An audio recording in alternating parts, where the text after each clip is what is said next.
Isa lang, hindi ko na paano mo maurasan mo.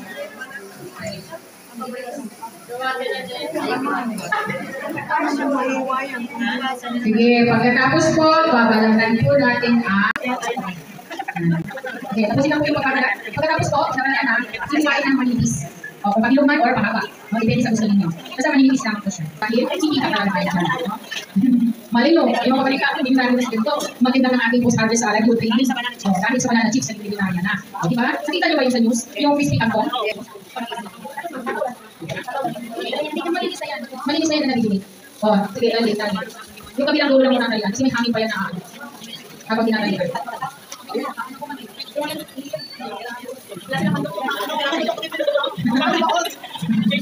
Kumusta na yung saging? Malibis po ha? Makapagpili mo. O, tingnan mo, seryoso sila. O, seryoso sila. Seryoso? Parang walang seryoso. Pagkakita niya ako nag-iwan, takot baka magsahog yung daliri niya. Nakita nila malaki yung silo. Lakas.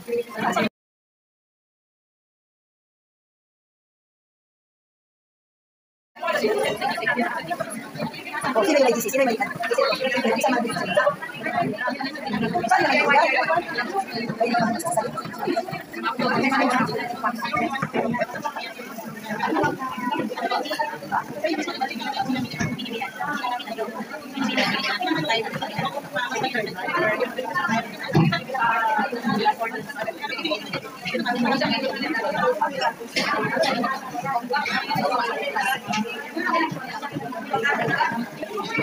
Biglang bumilis ha?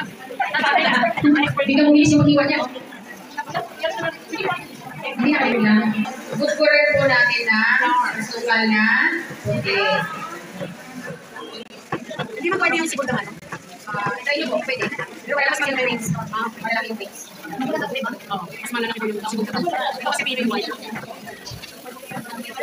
Baka mag-iba na kasi. Pero wala pa kasi sila.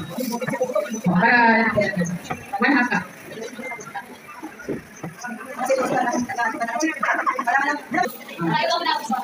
Okay. Ano na, mamalubog. Himas-himas lang. Sana kahit lang to, kahit lang sa'yo talaga. Saka sa'yo. Yan. Tapos po dito, bago mo natin i-prepare ito naman, hindi ko na mainit yung mantika. At saka deep frying, siguro isang ito ang kailangan natin sa isasin.